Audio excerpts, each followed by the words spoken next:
ഹരേ കൃഷ്ണ. സർവശ്രീ രാധാകൃഷ്ണ അർപ്പണമസ്തു. ഇന്ന് നമ്മള് ഹരിനാമ കീർത്തനത്തിലെ ശ്ലോകം 48 എടുക്കുന്നത്.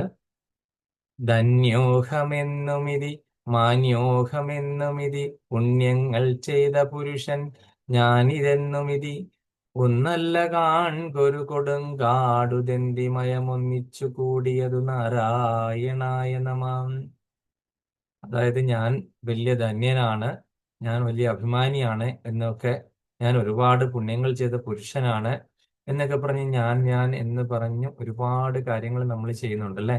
ഞാനില്ലായിരുന്നെങ്കിൽ ഇതൊന്നും നടക്കില്ല, ഞാൻ ഉള്ളത് കൊണ്ട് മാത്രമാണ് ഇതിൽ നിന്ന് രക്ഷപ്പെട്ടത്, അല്ലെങ്കിൽ എന്നെ കൊണ്ട് മാത്രമേ ഇത് ചെയ്യാൻ പറ്റുള്ളൂ എന്നൊക്കെ പറഞ്ഞിട്ടുള്ള ഈ അഹങ്കാരങ്ങൾ ഇങ്ങനെ വന്ന് നിറഞ്ഞ് അതൊരു കൊടുങ്കാട് പോലെ ഇങ്ങനെ വളർന്നുകൊണ്ടിരിക്കുക.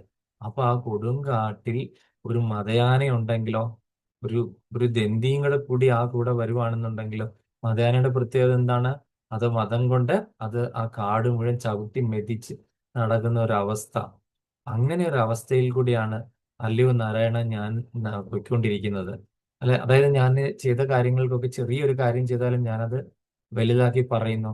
ഞാൻ ഭയങ്കര അഭിമാനിയാണ്, എൻ്റെ അഭിമാനത്തിന് ക്ഷത സംഭവിച്ചു. ആ ക്ഷത സംഭവിച്ചു കഴിഞ്ഞാൽ ഞാൻ ഡിപ്രഷനായി, അല്ലെങ്കിൽ എനിക്ക് മറ്റുള്ള പല പ്രശ്നങ്ങളും ഉണ്ടായി. ഞാൻ ഈ ശരീരമാണ് എന്ന് ഭഗവത്ഗീതയിൽ ഭഗവാൻ പറയുന്നുണ്ടല്ലോ അല്ലെ. ഞാൻ ഈ ശരീരമാണ് എന്ന് പറഞ്ഞ് നമ്മൾ ചിന്തിക്കുന്ന ഓരോ കാര്യങ്ങളും ഈ ശരീരം നശിക്കുന്നതാണെന്ന് അറിഞ്ഞു കഴിഞ്ഞാൽ തീരുന്നതാണ്. ആത്മാവ് മാത്രമേ സ്ഥിരം ആയിട്ടുള്ളൂ. ഞാൻ എന്ന് പറയുന്നത് ഈ ആത്മാവാണ് എന്ന് നമുക്ക് മനസ്സിലാക്കാൻ സാധിക്കാത്തത് കൊണ്ടാണ് ഇതൊക്കെ സംഭവിക്കുന്നത്.